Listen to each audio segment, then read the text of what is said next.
তেমনি অন্যদিকে ভারতবর্ষের সংবিধানকে অবমাননা করা, তেমনি আবার দ্রৌপদী মুর্মু যেহেতু আদিবাসী সম্প্রদায়ের, তাই সামগ্রিক আদিবাসীকে অপমান করা।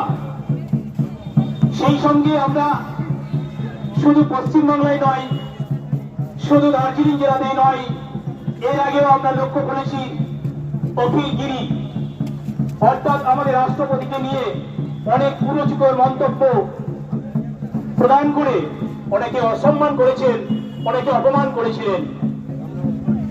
তারও পূর্বে যদি আমরা যাই, আমরা দেখেছি ভারতের সংসদ ভবন যখন হয় সেই সময় রাষ্ট্রপতিকে সেখানে আমন্ত্রণ জানানো হয়নি, যেটা প্রোটোকল অনুযায়ী রাষ্ট্রপতিকে অসম্মান জ্ঞাপন করা, সংবিধানকে অমান্য করা।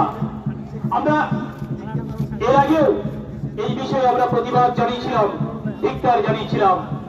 আজও গত 7ই মার্চ যে ঘটনা ঘটে গেছে লজ্জাজনক, যেটা আমরা আদিবাসী হিসাবে ভারতবর্ষের নাগরিক হিসাবে লজ্জিত বোধ করছি, তারও ধিক্কার এবং প্রতিবাদ জানাচ্ছি।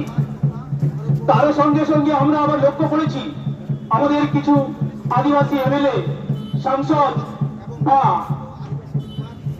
অধিকারী পদাধিকারী কিছু কিছু ব্যক্তি, তারাও সুর মিলিয়ে নিজেদের অবস্থান খুলে গিয়ে রাষ্ট্রপতিকে অপমান করার তীব্র আক্রমণ করেছেন।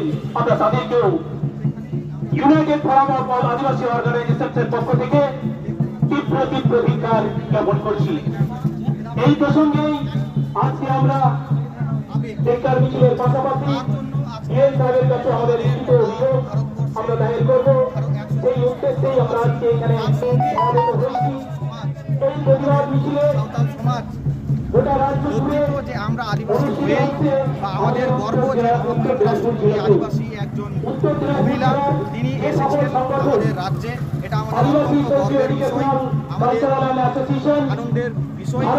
আমরা আমাদের যে প্রশাসনের বারবার সেখানে তার প্রোগ্রামের যে শিডিউল, বারবার লোকেশন অবস্থান সেখানে চেঞ্জ করার এক ষড়যন্ত্র।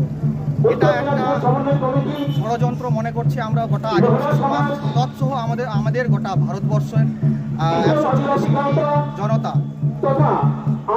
এর জন্য আজকে আমরা তার অপমানের বিষয়ে তীব্র প্রতিবাদ জানানোর জন্য আজকে আমরা গোটা আদিবাসী বিক্ষোভের পক্ষ থেকে 50টি সংগঠন, যে যৌথ মঞ্চ যেটাকে বলে ইউনাইটেড ফোরাম অফ অল আদিবাসী অর্গানাইজেশনের পক্ষ থেকে এক গণ ডেপুটেশন পশ্চিমবঙ্গের প্রত্যেক